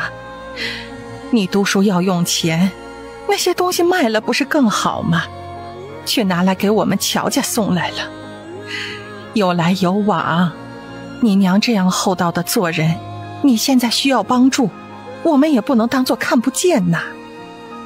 穆星河对每个乔家人鞠了一躬，接过银两，擦干眼泪走了。老头子，你咋发这样的善心呢？咱们都借出去5两了，咋还要给这么多呀？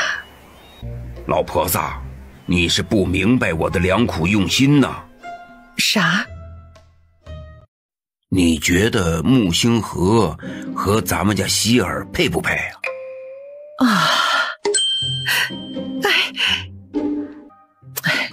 不过他们2个不一定能看上眼吧？这个不得看咱们长辈撮合撮合。现在咱们家给出这么大的恩情，就算是为了报这个恩，星河也得娶咱们家的希儿。你这老头子，光是为了这个可不行啊，这可是关乎希儿一辈子的幸福呢。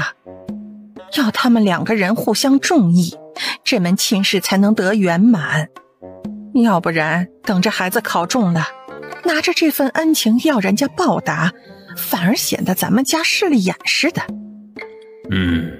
老婆子你说的没错，咱们家希儿的心意最要紧，就算不成，星河也会还了借咱们家的钱，也是相互不亏欠啊。老婆子，我这心里头总压着一口气出不来。咱们家希儿被沈家放了鸽子，用来做托底，简直是糟蹋人。我总想着让希儿找到更好的，如果星河争气，他们又有缘分，那岂不是皆大欢喜？往后再看吧，事在人为，也是天意呀。过2日，乔丽儿发现村子里来了很多人，还是第一次见有人盖房子进度这样快，万一地基打不稳，也稳固不了多少年。小丫头，你们家悠着点来呗。大叔，你看我们家住的这个屋子，这里裂缝那里漏风的，屋上的茅草补了不知道多少次，家里还有这么多口子人，哥哥们还有娶媳妇儿，实在是快要住不下去了。能盖得起这么大的院子，看来你们家赚了不少钱，很有本事啊。唉，此一时彼一时罢了，前面是赚到了些钱，刚好能盖一个大一点的院子，现在手头没有营生，日子就这样过着呗。好在以后有一个遮风挡雨的地方，有家在，拮据一点也没关系。大叔，我们这些老百姓日子不好过呀。大叔，看你们忙着赶路也是辛苦，这是我从山上找的野果子，你们尝尝看。山上找的这么好吃，从来就没人发现过，怎么我就从来没见过这种果子呢？是的呢，可遇不可求，可能吃了一次以后就再也吃不到了。我们这个村子连年受灾，庄稼只能收到5成，好不容易架了桥，开了分流道，这才保住了今年的丰收。大叔，你看到村民们脸上的笑容了吗？终于来了一次丰收，大家都高兴得很呢。哎，小丫头，你为什么要跟我说这些呀？因为大叔你们在我们村里看庄稼呀，你们一定是知道我们大田村以前的艰难，今年却得了丰收，所以好奇吧。是不容易。走了，小丫头，多谢你这些果子。男人出了屋子。哎呀，曲检讨，这家人盖房子怕不是在有意赶进度，一般人家盖房子都是叫1个施工队，他们这是叫了好几个施工队吧？记住征收的日期，记住现在什么事情才是我们该做的。是。他盖这个院子，谁都知道在赶进度。莲儿哟，你拿着这些好东西去招待这些陌生人做啥呀？真是可惜了。哎呀，你看看他们，把这些好果子当饭吃了，半个箩筐都吃干净了。他们口渴了，给他们喝水不就得了？奶，一个善举或许会对以后起到帮助。莲儿，你告诉奶，是不是要出啥事情了？奶，我找人算过了，最近会有破财之灾。啥？破财？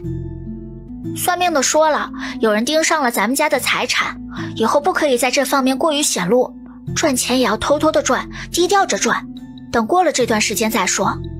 所以我就想把房子快点盖起来，把钱都花出去，生米煮成熟饭，还有大伯父他们出去走镖，走成了，一下子得那么多银子，被人知道了惦记上了咋办？干脆说他们去做苦力，做苦力又没几个钱。算命人说的话不可信啊，万一是故弄玄虚。有的算命先生是有真功夫的，可不像邻村的周神婆装神弄鬼。那一位算命先生我已经多方打听过了，他算的事情没有一件不准。哎呀，这阿弥陀佛，阿弥陀佛，家里千万不要破财呀。那咱们还是小心为上吧。难怪莲儿你最近这样谨慎，这样紧迫。哎呀，你说我这个老婆子我啥都不懂，听莲儿的，都听莲儿的，还希望咱们乔家好好度过这一劫呀。奶，咱们家今晚煮这种大米吃。成，闻着就知道煮出来好吃。就是莲儿，这种稻米有没有种子呀？有的，如果大家吃了觉得满意，明年咱们家就种这种类型。林丫头，又去县城卖你们家的辣白菜啊？卖了多少钱了？够不够还我家的？放心吧，十二叔，我们家里人都在努力赚钱，不会不还你们的。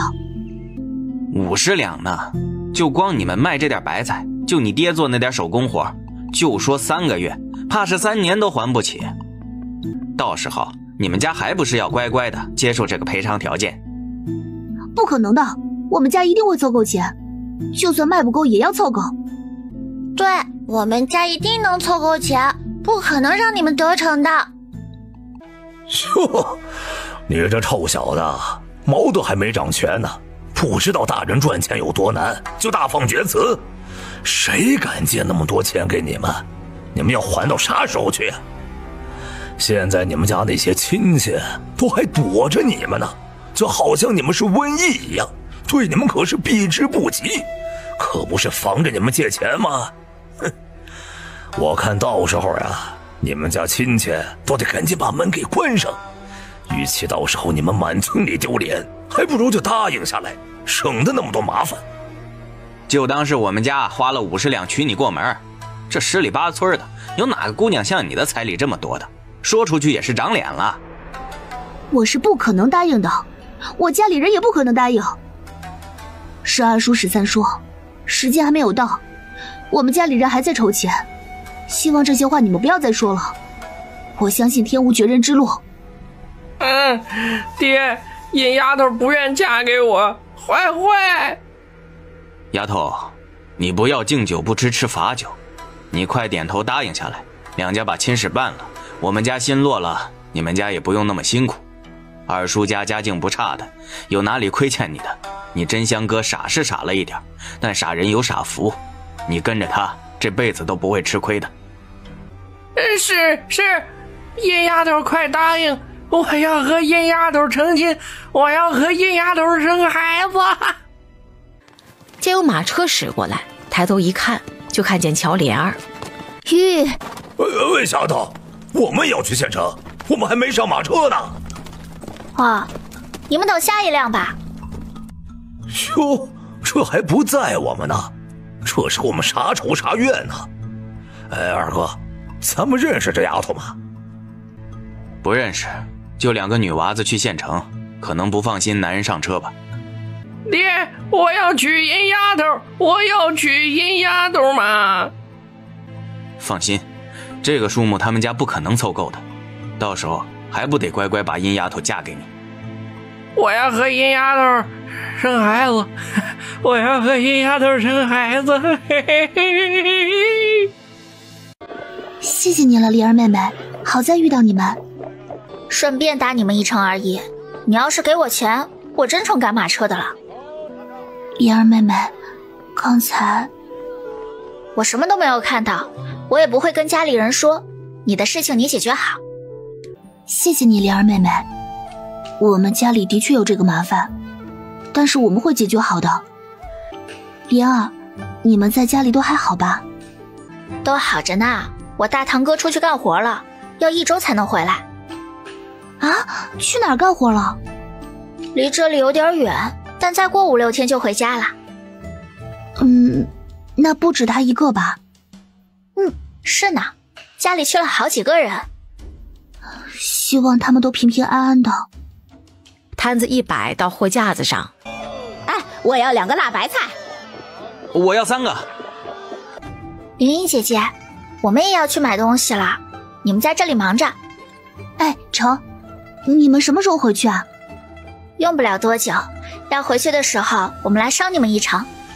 原来你们姐弟俩在这里摆摊啊，生意还怪好的，难怪这么有自信还钱呢。我们在做生意呢，你们不要过来打搅我们，请不要来影响我们的客人。哎呦，哪儿打扰你们了？你们卖呗，我们就在一边看着，就不是不允许你们做买卖，是不是？那个大娘你别走啊，你要的6颗白菜我这就给你拿。那个大叔，你说要12颗也都有的。你们别走啊，别走！我求求你们不要走，我们家里需要钱。你们实在太过分了，怎么说也是一个村子里的，你们怎么可以这样没有良心呢？真是欺人太甚！哪儿没良心了？你这丫头可不能乱讲啊！我们这是在帮你助阵，帮你招揽客人呢。来，快来买这丫头卖的辣白菜，味道可好吃了，保证你们吃了上吐下泻，都不用花心思减肥喽。求求你们了，你们不要这样！我们家从来没有得罪你们，你们为什么要这样心狠？哼，没有得罪我们。你爹打碎的东西可是古董，那是我们史家用来镇宅生财的，这下子被你们家毁了，50两银子都喊清了。你再这样降下去，哪天要你们赔80两、100两，把你们姐弟俩卖了都赔不起。你们欺人太甚！对，就这样撒，撒了马上回避，不要呼吸到口鼻里，不要弄到眼睛里去。还有，风是往西向吹，看好风向。莲儿姐，我们都知道了，这就行动。哭什么哭？哭什么哭？直接干脆一点，嫁给我儿子不就得了？我儿子样貌人品哪里差了，就只是头脑不太灵光而已。等你嫁进来了，有你照顾，还有啥影响啊？我说丫头啊，就是你今儿个不点这个头，以后你们来卖一次，我们就来助阵一次，看看谁还会跟你们买辣白菜。以为得了一个好一点的营生，就可以还这笔钱，就可以撇清和史家的关系了。你们想的倒挺美啊，你注定要嫁给我的侄子。你们不是想让我们还这笔钱吗？怎么我们再赚钱了，你们又来阻止？哪里阻止了？这是为了你们好，反正你们辛辛苦苦折腾也还不上的，还不如快一点结了这一门好。话未说完，我的眼睛，我的眼睛啊！痛死我了！这什么东西啊！痛死我了！玲玲姐，你们还愣着做什么？莲儿姐姐，我知道杀人偿命，我不要他们的命，但我要做一件事情。随后他蹲下身，举起刀来，手起刀落，帮助史真香完成人生里的重大转折。玲玲姐，你们要装作什么都不知道，记住了。放心吧，我会做好善后的。终于有路人给史家兄弟泼了水。谁？是谁打的老子？这个呀，是我给人买来的老古董啊！这些杂种！谁？是谁来打我们？看清楚了没有？你们怎么可能会没有看到呢？不会你们也参与了吧？他们姐弟俩有没有参与打人呢？跟他们两个没关系，你看两个孩子都吓傻了，都不知道你在问啥呢。谁叫你们到大街上恃强凌弱呀？被人看不惯收拾了呗。人家好好的卖辣白菜，你们来摔人家坛子，什么仇什么怨呢？这。哎，我说啊，你们还是看看他还有没有救吧。儿子，天哪，这可是我们史老二家传宗接代的希望啊！二哥，咱们赶紧把真香送去医馆子吧。哎呦，这本来就傻，还要后代做什么呀？生小傻子吗？就是，你别看他傻，也知道来欺负这一对姐弟，心眼子坏着呢。活该，不值得同情。姑娘，别难过，这个坛子没有完全碎，里面辣白菜都好好的呢。我们几个一人买几颗，全买了。谢谢大家。哎呀，这几个人啊，实在是有点吓人。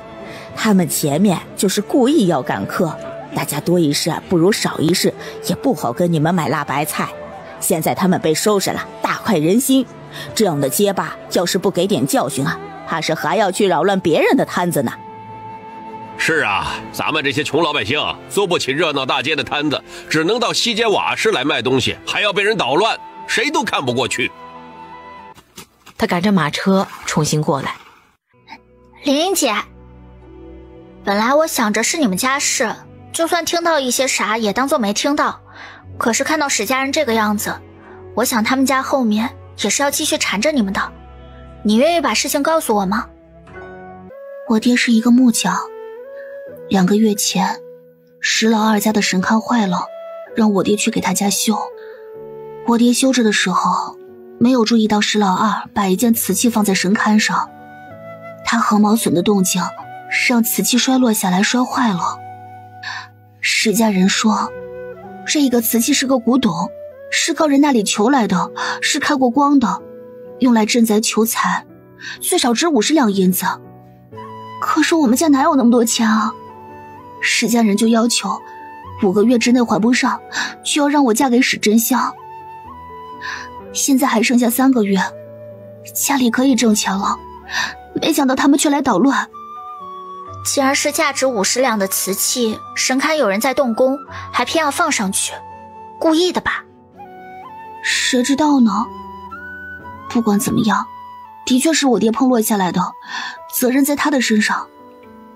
还有，我想问一下，史家条件怎么样？史家家里条件不错。史真香看起来23、24岁了，这个岁数还没有成亲的少见，是不是因为他傻，所以不管出多少彩礼都很难娶到老婆？史家已经出到30两银子的彩礼了，还是没有哪一户人家愿意把女儿嫁给他们家。谁会和傻子过一辈子呢？我知道了，他们不想要钱，要的是人。因为不管出多少钱的彩礼，都没有人愿意嫁给史真香，他们就抓着你爹的这个错处，想吃定你家。我相信凑够了50两，他们还说要80两，要100两。史真香已经废了，还要娶啥媳妇儿？就算是废了，也要娶一个媳妇儿去打理家里，装点门面，去安抚史真香。为了面子，他们可能还会把不能有孩子怪在媳妇儿的身上。到时候一家子想怎么打你骂你都可以。那我要怎么办啊？妍儿妹妹，我不想嫁去史家，我不想和他们有一丝一毫的关系。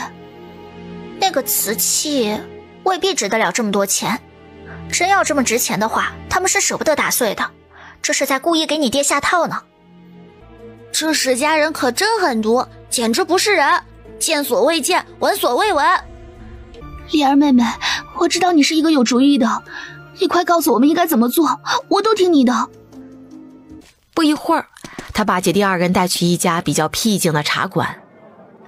玲玲姐，先喝杯茶暖暖身子。莲儿妹妹，你说吧。玲玲姐，那个摔碎的瓷器史家还放着吗？放着的，这是我爹的罪证。石老二家就装在一个盒子里，摆在神龛上呢，谁去他们家都可以看到。石老二逢人就跟人说一道，是我爹砸碎的瓷器。这久而久之，好些人就觉得我爹为什么这样不当心，砸碎了人家这么贵重的东西，这下子说不清楚了，是我爹活该。再加上这个赔偿数目很大，所以就有不少村里人疏远我们家，生怕被麻烦缠上，包括林家的那些宗亲。这个好办，你们得去告官。告官？对，告官，告史家想要栽赃陷害你们，以此威逼良家女子为妻。官府对这种事情深恶痛绝，一向罚得很重，不会坐视不管的。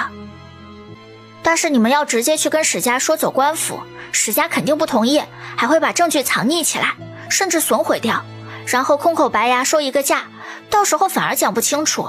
而村里人大部分都看过那个碎瓷器，大家都会无意帮史家作证，说你爹的确摔碎了东西。他们不去官府，这还怎么告他们呢？如果你们林家族亲信得过，不妨先联合起来，买些好肉好酒招待他们，说出其中的原委，让他们站在你们家这一边。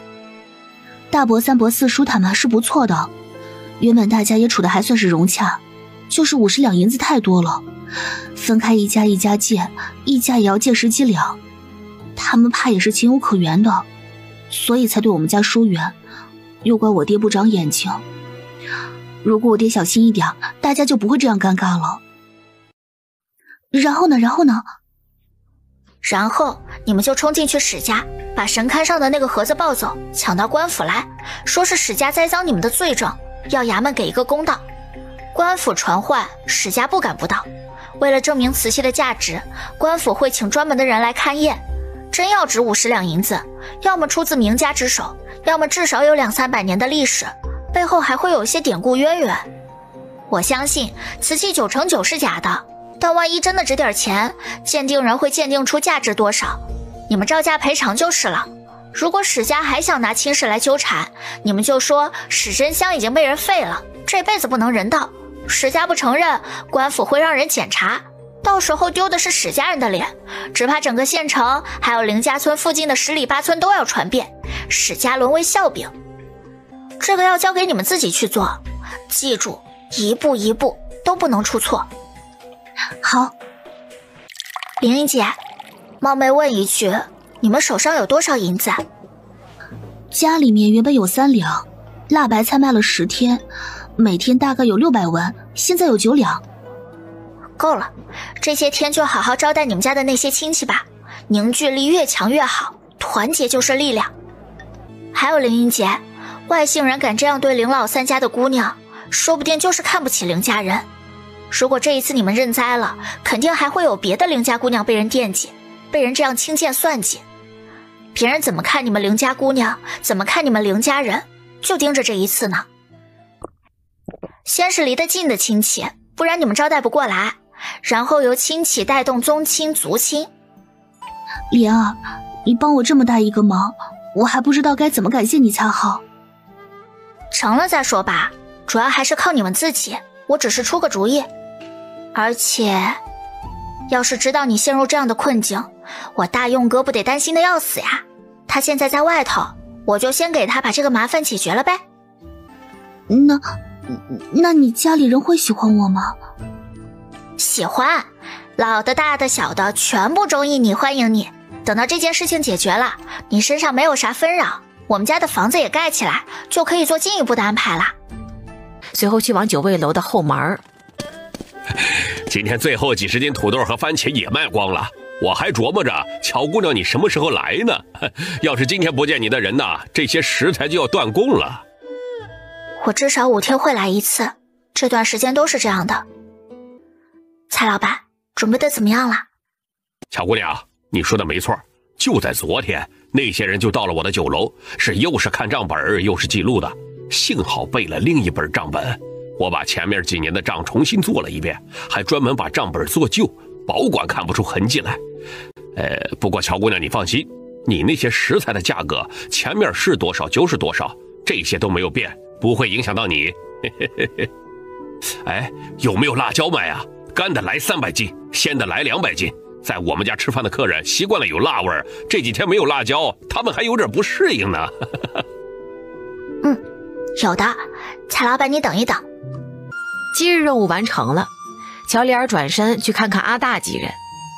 莲儿姐，最近没什么消息，就是那些官差到处登记门面情况，也不知要做什么。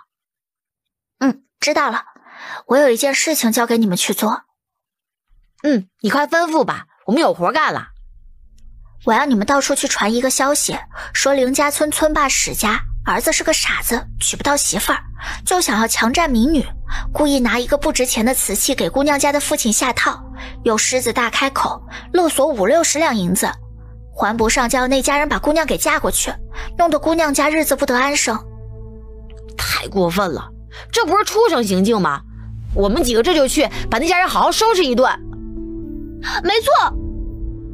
不行，这不能解决问题，你们只管去传消息，传得越开越好，讨论度越大越好。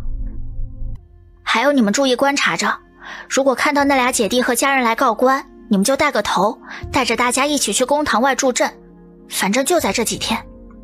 莲儿姐姐，那个被强抢的民女是不是西街瓦市卖辣白菜那个姐姐？而你说的村霸是不是刚才被我们打的那几个人？一个笑面虎，一个傻子。正是，但是你们只管做我交代你们做的事情，其他的不要管，我自有计划，免得被打乱。你放心吧，我们听话。那几个人都不是什么好东西，我们一定要想办法把那个姐姐给解救出来。而另一边，莲儿，还是去家里坐一坐吧，你帮了我的大忙，我煮饭招待你，做饭做早一点，这样你们赶回去天还没有黑呢。林英姐，你相信你自己，你能做到的。好，你等着我的好消息。而邱氏刚从镇上买回辣白菜回来。辣椒是跟乔家低价买的，盐是自己买的。虽然辣白菜卖得好，但这盐的成本太大了，不说3个月了，怕就是用半年的时间也凑不够50两啊。玩他娘，多干活，少抱怨。到时候邻家亲戚不借，你去娘家借去嘛。不管咋样，都要凑够这50两，把这一门账清了嘛。要不然真把人嫁过去，咱阴丫头这辈子就毁了。回来了，哎，你弟弟呢？弟弟上茅厕去了。爹娘，我有事要跟你们说。说。我要去告官，我要去告史家人。啥？为啥去告官啊？史家是啥样的人？那个瓷器真的值钱，他们会舍得放在危险的位置，又不提醒爹，让爹把瓷器打碎吗？还说是什么古董，那肯定是骗人的，这是在给爹下套呢。他们用这件事情来威胁我们家，要我嫁给史真香，这和强迫有什么区别啊？所以我要去告官，让县太老爷给我们林家一个公道。县衙门里会请来专门的鉴定人，真古董还是假古董，有没有经过名家名窑的手，哪个年份烧制的都能鉴定得出来。万一是真的呢？万一真的值50两？就算是真的，那我们招价赔了就是了。今天史真香在街上被人给废了，失去了生育能力，这样的人，县太老爷也不会支持我嫁给他的。啥？史真香被人废了？是真的吗？进屋子说。今天我和弟弟在西街卖辣白菜，史老二、史老三还有史真香来捣乱，不让客人来给我们买辣白菜，还要破坏我们的口碑，让我们的生意没法做下去。太过分了吧？他们这是在做啥呀？我们不是在努力挣钱给他们还债啊？他们还祖3祖4的，这啥道理啊？然后就有一些打抱不平的义士冲出来，把他们几个痛打了一顿，还把史真香给废了。史家3个人现在在县城的医馆里，史真香情况严重，是好不起来的。爹娘，史真香不但傻，以后也不会有儿有女，我更加不能嫁给他了。而且他们故意不让我们家赚钱，是打定了主意要我嫁过去，而不是要赔偿。这更是证明那个瓷器是假的，他们绝对舍不得拿一个贵重的瓷器来下套。还有啊，史家人跟人问亲，彩礼都出到30-40两了，可还是没有人家愿意把姑娘嫁给他们家的傻儿子，说明他们不是要钱，而是要人，就是冲着我们家来的。爹，那一次你给史家修神龛，他们家神龛真的坏了吗？是一个榫头坏了吗？重新给他家做榫头，但我看那个榫头像是故意砸坏的。一个神龛好好的摆着，平时都不让小孩乱碰，咋会突然就坏了？哼，果然一开始就在等着我呢。可是去告官，我们势单力薄，哪里告得赢史家呀？还有史家也未必会愿意把那个瓷器拿出来给官府鉴定，要是他们藏了起来，一口咬定值钱，那怎么办呢？娘，我们家并不是势单力薄，还有大伯、二伯、四叔他们，还有林家的宗亲还有族亲呢。大家可以闯进去，把那个碎掉的瓷器夺走，带到官府去，官府会传唤他们史家人对簿公堂，他们不得不去。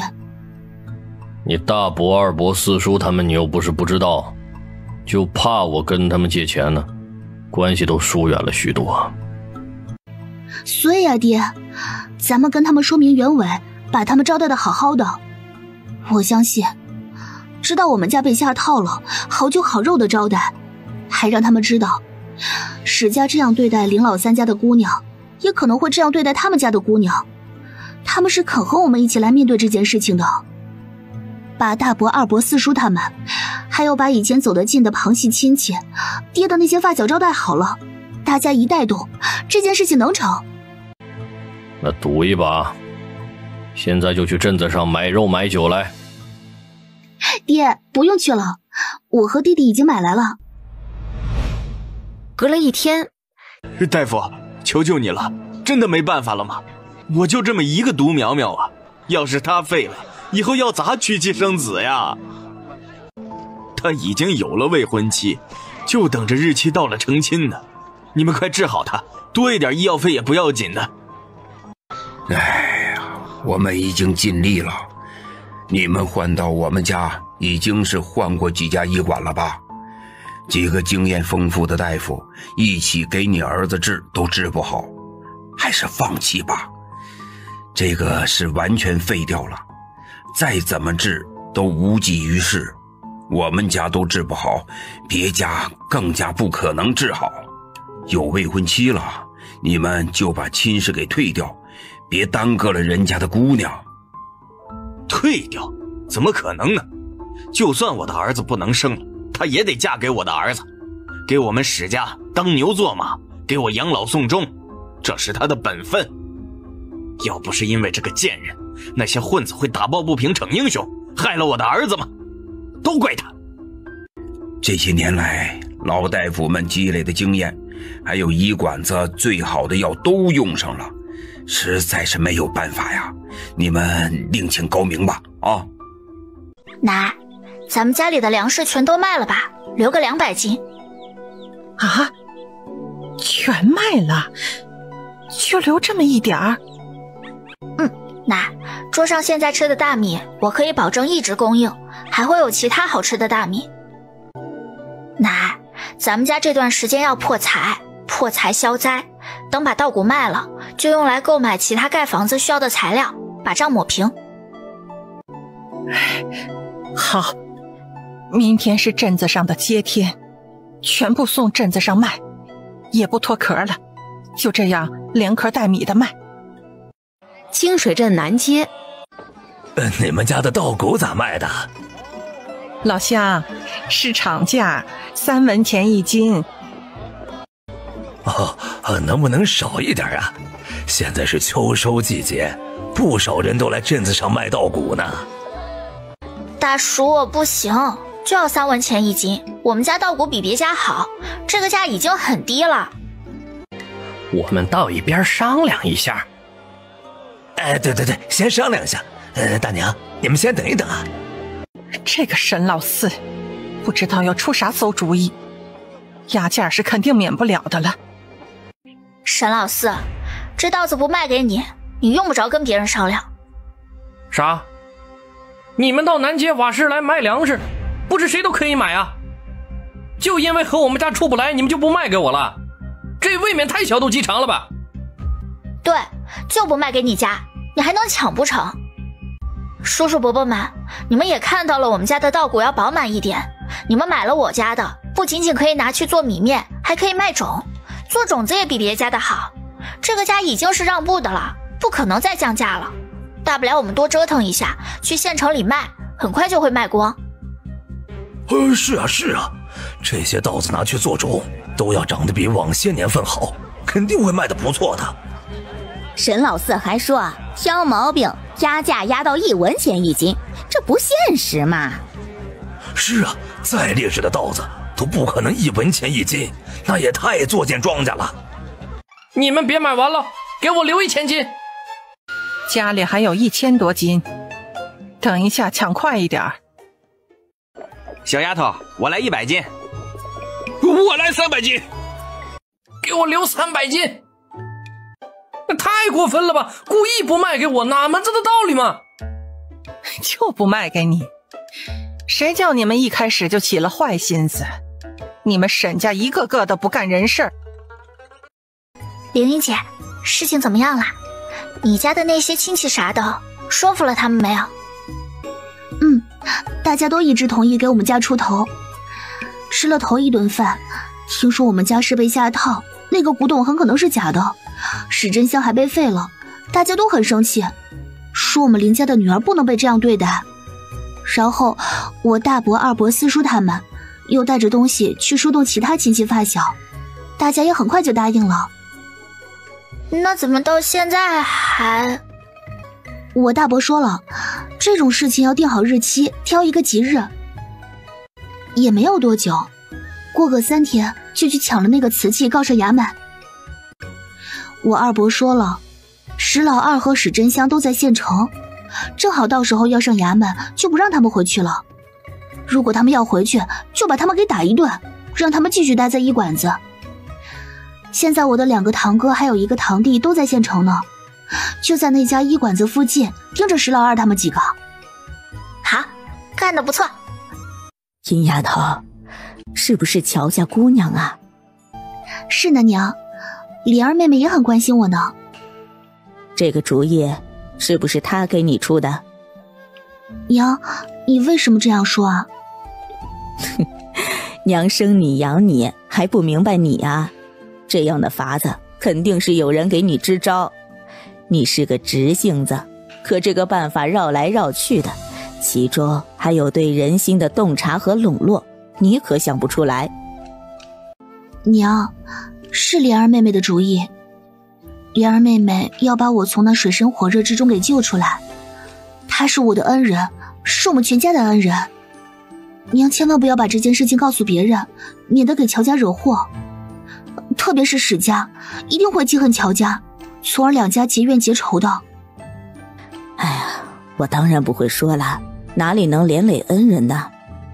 丁丫头啊，以后你要把莲儿当成亲妹妹看啊。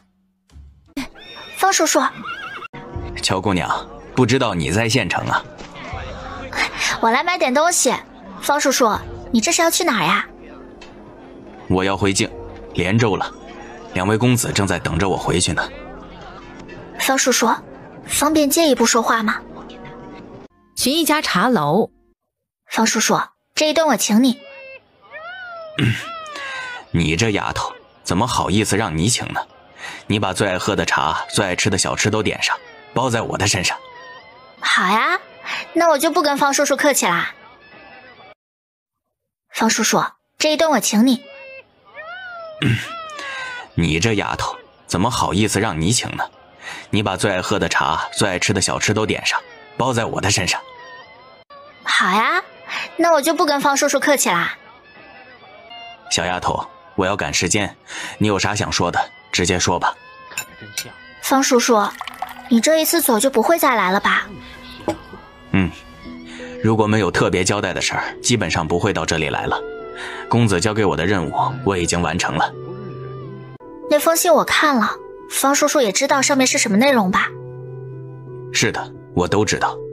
不用看我也知道，大公子写信来提醒乔姑娘，但也只能救乔姑娘一个。在大局面前，2位公子都是无能为力的。我知道呢，2位公子是有人心的，写信给我，我感激不尽。我想问方叔叔，朝廷亏空已经到了如此地步，竟然要10税5，这可以说是历朝历代都少有的重税了。反正也不是什么秘密。朝廷之所以严重亏空，不仅仅是因为贪官污吏，还是因为大量养马。养马？是的，养马。你知道，步兵在骑兵的面前攻防都很脆弱，骑兵的铁蹄所到之处势如破竹，步兵根本难以抵挡的。大泽国由于地势原因是以步兵为主，但打起仗来都是以大泽国胜利告终呀。是，但每一次胜利都是惨胜，需要用上压过对方几倍的兵力，需要耗费大量的财力物力。每一次打胜仗都会让大泽国元气大伤的，除非能够碰上几十年难遇的足智多谋的大将，才能以少克多，以平打平。但是这样的良将难有啊。当然，大战之后，作为战败方的北方部落也要休养生息。距离上一次大战20年，现在北方部落养得兵强马壮的，新的一批儿郎成长起来，又进行部落联盟，会形成比以前更加强大的攻势的。但前面吃了几次铁蹄南下的亏，大泽国已经提前在做准备了。就在10年前，大泽国开始在平原地区养马，不断地从周边各国收购马匹，到现在官方养马场里的数量已经突破50万匹了。马儿价贵，要想养得强壮，不仅仅靠平原上的草，还要喂食豆饼、大麦等，以及购买专门的饲料。生病了也是需要医治的。这样一来，给大泽国的国库造成了严重的负担。因为养马的支出，国库不断的亏空，甚至需要地方额外上贡来贴补。现在20个联盟在试探着南下，金上觉得马匹不够，还要继续购买好马，起码还需要购买20万匹左右。所以你知道为什么这样缺粮缺钱了吧？银子就不用说了，那些粮食不仅仅是给士兵吃的，还要供养马匹啊。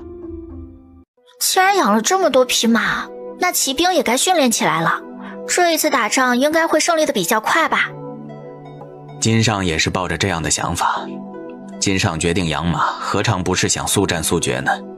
毕竟以前打仗至少需要用上半年时间，甚至3、5年都有。只是北方部落知道大泽国在养马，他们也大量的蓄养马匹，训练出了更加精壮的骑兵。为了抵御大泽国的骑兵加步兵，他们甚至20个部落联盟，这一次怕是也打得很艰难呢。对付骑兵可以靠阵弩、车弩、步兵方阵，再配上各种工具，比如钩枪、绊索、斩马刀、大斧，配合得当，铁蹄大军也会忌惮3分。是有这些方阵，工具也有几十种。大泽国以步兵为主，在这方面的攻防经过了1000年的摸索，经验还是很丰富的。金上的意思是在配合大量的骑兵，会赢得更加的快，不至于像以前那样持久的消耗。但问题是，这一次北方20个部落联盟兵力不下80万，而且主要是骑兵，什么时候才会结束，谁也说不定啊。方叔叔，我给你写几个阵法吧。好，我去取来笔墨。像这个4门兜底阵，按照北玄武、南朱雀、西白虎、东青龙4个方向排列阵型，将敌人包围其中。有的方位用火攻，有的方位排骑兵，有的方位摆上弓弩阵。这个2龙出水阵，兵分2路而来，突袭夹击，可以灵活牵制2头，又可以联合形成强大的抗敌部队，分开又交错，敌人完全琢磨不透。如果实在是需要防御，就用6丁6甲阵，这是茅山道教最主要的阵法。当然，这个尽可能在不得已的情况下用。好啦，方叔叔，你想办法送到作战的将军手中，他们经验丰富，会根据不同的情况选择不同的阵法，从而让效果发挥到最大。乔姑娘，我虽然不懂排兵布阵，但是和几位将领有交道，他们常用的那些阵法都没有你写下的其中一种，即便有相似的，也没有这样的攻防严密，而且他们的阵法不少已经过时了。如果他们觉得适合采用，便是你的机缘。我希望这些阵法图能够在作战中发挥大用。